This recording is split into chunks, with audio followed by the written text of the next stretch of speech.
Kroos à la retraite, Modric qui vieillit, mais quel serait le milieu idéal à recruter pour le Real Madrid? Jingle. Bonjour à tous, amis de Foot Central, bienvenue dans cette nouvelle vidéo qui a parlé du plus grand club du monde pour certains, le Real Madrid. Et pour parler justement de ce mercato idéal pour le milieu de terrain, je suis avec Tim et je suis avec Abdou. Comment vous allez les gars? Très bien, et vous les gars? Ça va bien. Tout va bien quand on parle justement du Real Madrid et de ce milieu de terrain qui semble un peu friable en ce moment, on le sent. Pas forcément de grosses recrues forcément dans ce milieu de terrain, peut-être même qu'un Bellingham au final sur les dernières années. Abdou, je vais te poser d'abord cette question. Quel serait le profil idéal justement à recruter aujourd'hui pour le Real Madrid?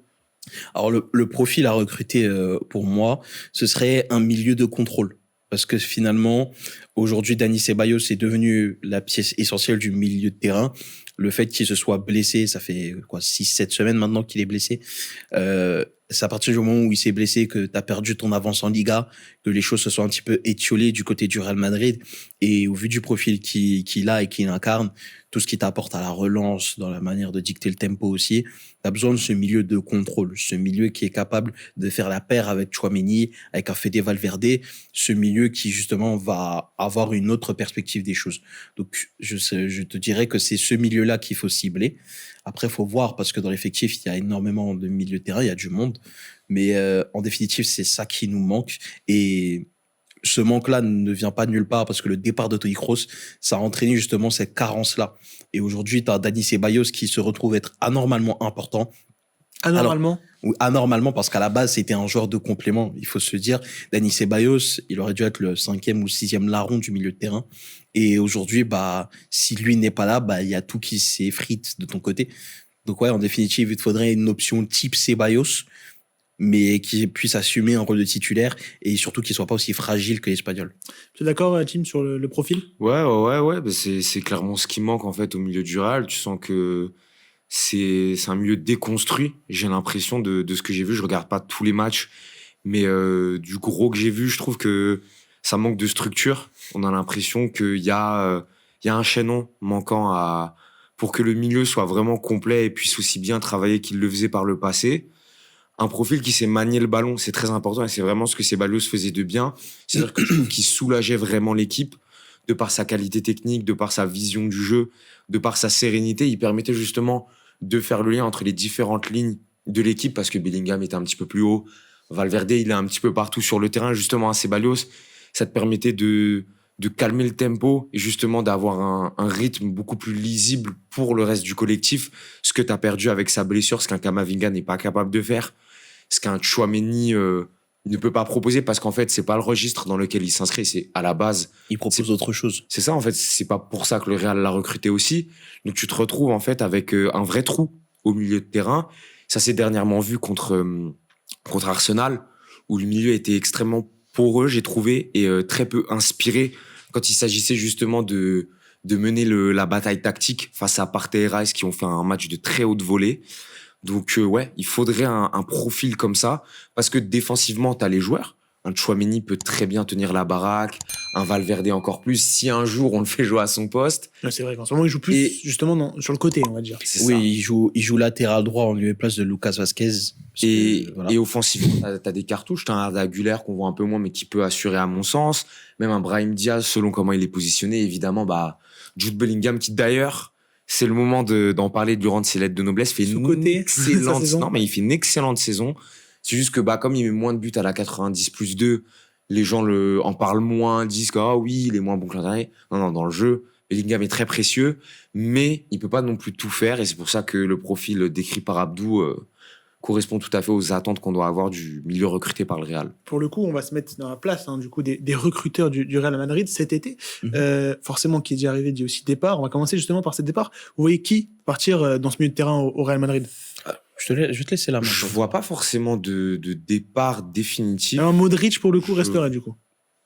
Modric, à mon avis, c'est le symbole du Real. En fait, je pense que Florentino Pérez et même le Real en tant qu'institution se sentent redevables envers Modric. Et à mon avis, le moment où Modric partira, c'est le moment où Modric dira de lui-même peut-être une retraite à la Toni Kroos aussi. Peut-être. J'aimerais bien qu'il continue, parce que c'est pas forcément la saison. Pas forcément le sujet, du coup. Mais non, je vois bien, par exemple, un prêt de Camavinga Ah oui. pour qu'il aille s'aguerrir, parce que concrètement, on voit que cette saison, ça marche pas. Ça marche pas, alors tout n'est pas à jeter. Ça reste quand même, je pense, un bon, voire un très bon joueur à fort potentiel. Faut pas oublier qu'il a que 22-23 ans. Hein. Donc, C'est un grand jeune. tu peux aussi te faire rattraper par ça. Mais je trouve qu'il est trop perdu, trop en perdition. Par exemple, dans les classicos, il a souvent été débordé. Je crois qu'en Supercoupe, c'est lui qui provoque le penalty sur Lewandowski, si je dis pas de bêtises. Exact. Et même contre Arsenal, tu l'as senti perdu. C'est pas pour rien qu'il prend un carton rouge à la fin. Donc un prêt. Alors après voilà, dans un club quand même qui joue l'Europe, qui a de vraies ambitions, parce que ça reste Eduardo Camavinga, ça reste un très bon joueur. Un prêt, ça pourrait être intéressant. Tchouaméni, je vais le conserver. Bellingham, de toute façon, t'es obligé. C'est un de tes meilleurs éléments, pas qu'au milieu de terrain. Sinon, le meilleur sur la saison. Sinon, peut-être le meilleur joueur. Il est très, très précieux, notamment techniquement. C'est un joueur très, très fin, techniquement. Pourquoi pas prêter un Arda Güler pour qu'il aille s'aguerrir? Ouais, Ça pourrait être jeune, intéressant. En Liga, pourquoi pas? Je le vois bien. Alors, peut-être du côté de Bilbao, tiens. Je sais que c'est pas. Tu as recruté que des Basques? Bah, c'est ça, en fait. Je sais que c'est pas trop la DA de Bilbao, mais je me dis, c'est une équipe très joueuse, qui a de vraies ambitions. Pour le coup. Qui sera peut-être auréolée d'une Ligue Europa et d'une place en Ligue des Champions à la fin de la saison. Donc un départ pourquoi d'Arda pas. Güler. Mais ce sera sinon, tout non. Ce sera tout, ouais. Plutôt étonnant, hein, un prêt de Camavinga. Ouais, je le prêterai pas, mais je lui remonterai les bretelles comme il faut, je pense. Peut-être rapporter du coup de la concurrence. Le problème, oui, de la concurrence forcément, mais le vrai souci avec Camavinga, c'est que il arrive pas à se fixer en fait, tout simplement. Ça fait 4 ans qu'il est là. Les opportunités, il n'en a pas manqué pour s'imposer. Et rien que là, quand il a affronté Arsenal, t'as Tchouaméni qui est suspendu, t'as Valverde qui joue sur le côté droit. Déjà, en fait, c'est rare que t'aies un aussi beau contexte pour t'imposer au poste de numéro 6, parce que c'est le poste où tu dis vouloir jouer. Et en définitive, t'as eu plusieurs fois ce type de scénario-là, et à chaque fois, t'as pas saisi les occasions. Donc ouais, Camavinga, il reste dans le groupe. Le prêt d'Arda Güler, moi, je suis d'accord, personnellement, parce qu'il faut un petit peu aussi désengorger le milieu de terrain. Et je partirais simplement sur un prêt d'Arda Güler avant d'aller recruter quelqu'un d'autre. Et pour rebondir sur ce que tu dis par rapport à Luka Modric, faut voir comment ça se dégoupille, mais moi, ce que je pressens, après, j'ai pas la science infuse non plus, mais j'imagine bien Modric aller jusqu'en 2026 et finir sa retraite sur le Mondial 2026. Ah, ça serait beau. Ce serait Je pense que c'est son pas plan de mal. base, quoi. Bah, un peu comme Kroos avec l'Euro, en fait. C'est ça, en fait, du moment qu'il a prolongé après 2024, je me suis dit, il vise un dernier mondial. Bon, pour le coup, on va rentrer dans le cœur du sujet, la fameuse arrivée, justement. Une ou plusieurs. Abdou, tu vas commencer. Toi, tu vois qui, t'aimerais voir qui débarquer dans la capitale espagnole? Alors, il y a plusieurs options. Déjà, il y a un facteur à prendre en compte, c'est que en ce moment, le Real Madrid travaille à une hispanisation du vestiaire. Donc, si vous regardez un petit peu les dernières pistes qui vont dans ce sens, on parle de Dino Hysén en défense centrale, qui est espagnol et qui joue à Qui avait Bournemouth. failli, en club de formation, rejoindre le Real Madrid il y a quelques années. Exactement. Et au milieu de terrain, on parle de Martin Zubimendi de la Real Sociedad qui, pour 60 millions environ. C'est marrant parce qu'il est ciblé aussi par Liverpool. Par Arsenal aussi. Aussi, il est ciblé par de très très grosses écuries. Mais oui, Martin Zubimendi, c'est l'option la plus chaude entre grosses guillemets. Ça, c'est ce que dit la presse et c'est ce que les rumeurs nous disent. Maintenant, moi, si je m'écoute, j'aimerais bien aller chercher un Nicolo Barella parce qu'on a besoin d'un profil.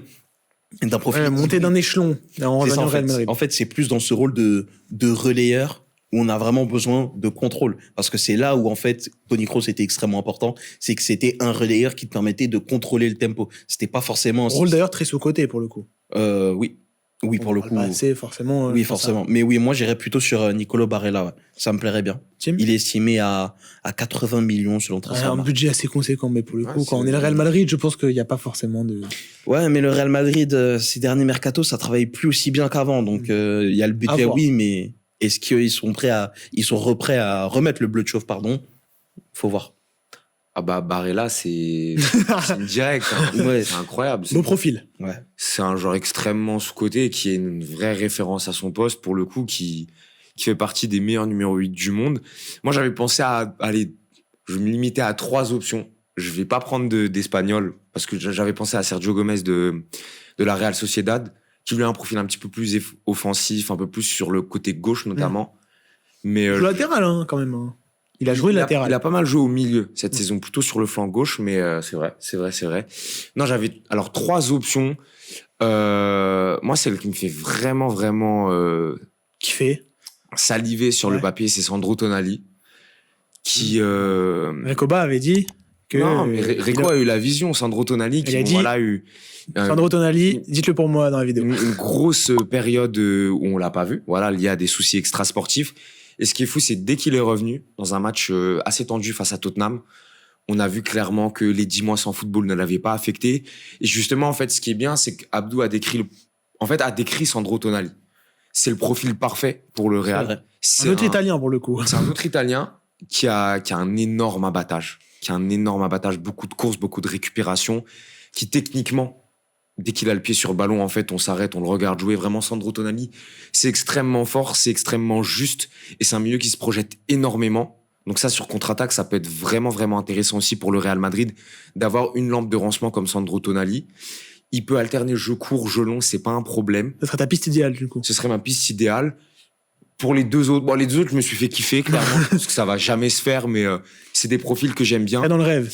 J'avais pensé à Amadou Onana d'Aston Villa, que je trouve vraiment très intéressant dans ce qu'il peut apporter. Il n'a pas ce côté non, quand même, le Real Madrid, peut-être. Il a pas ce côté non, mais il a ce côté vraiment plus-value dans le jeu qui est très intéressante, parce que tu regardes les matchs d'Aston Villa, je pense qu'ils commencent à savoir, je regarde essentiellement la première ligue. André Onana, tous les week-ends, c'est impressionnant. En fait, on en parlait beaucoup pour ses qualités défensives, mais je trouve que balle au pied, un peu à l'image d'un McGinn qui joue dans la même équipe, c'est extrêmement fort techniquement. Alors, ça va pas être des belles transversales, etc., mais c'est des passes tranchantes qui peuvent casser facilement 1 ou 2 lignes. Des courses aussi tranchantes. Des courses qui apportent énormément, qu'elles soient défensives ou offensives. Et ça, pareil, je pense que ça pourrait, on parlait beaucoup de soulager le milieu de terrain du Real. Ça, pour le coup, t'as un Onana qui couvre les espaces avec un Valverde qui est capable de courir je ne sais combien de kilomètres par match. Je pense que l'alchimie peut être vraiment intéressante. Puis techniquement, on est vraiment sur du très haut niveau. Et le deuxième profil? Et enfin, j'avais pensé, alors lui, pour le coup, c'est un profil encore plus défensif peut-être. C'est Hjulmand, le capitaine du Sporting. Bon profil. Moi qui suis la Ligue Portugal. C'est original, en tout cas. Capitaine, gros, dur sur l'homme. Ouais, c'est ça, qui a un vrai abattage beaucoup plus défensif, lui, pour le coup, même si c'est un joueur très serein, balle au pied. Je crois qu'il a 91% de passes réussies cette saison, toutes compètes confondues. Donc ça reste du très propre. Et pour le coup, on se rapproche un peu, même si ça n'a rien à voir, des stats d'Anthony Kroos en termes de passes réussies, même si Kroos c'était encore un petit peu au-dessus, parce que on parle de l'élite. Et non, Hjulmand, voilà, qui tacle beaucoup, qui intercepte beaucoup. Danois, si je ne me trompe pas. Exactement, qui est aussi un des cadres de la sélection danoise, qui est là depuis un bon bout de temps, qui avait un gros leader pour le Real Madrid, qui avait marqué contre l'Angleterre, si je dis pas de bêtises, pendant le match nul à l'Euro. Ou en tout cas, qui avait fait une grosse prestation. Oui, c'est lui, je crois, et qui sort d'une très belle saison avec le Sporting et qui jusqu'au départ d'Amorim confirmé. Donc moi, c'est un peu les 3 options. Je suis pas sûr qu'il y en ait une des 3 qui se fasse, mais c'est les milieux qui me faisaient kiffer. Et je pense que pas les joueurs en eux-mêmes, mais en termes de profil, on peut se rapprocher des besoins que le Real pourrait avoir. J'ai un tout dernier mot pour les mecs dans les commentaires. Juste ayez la vision.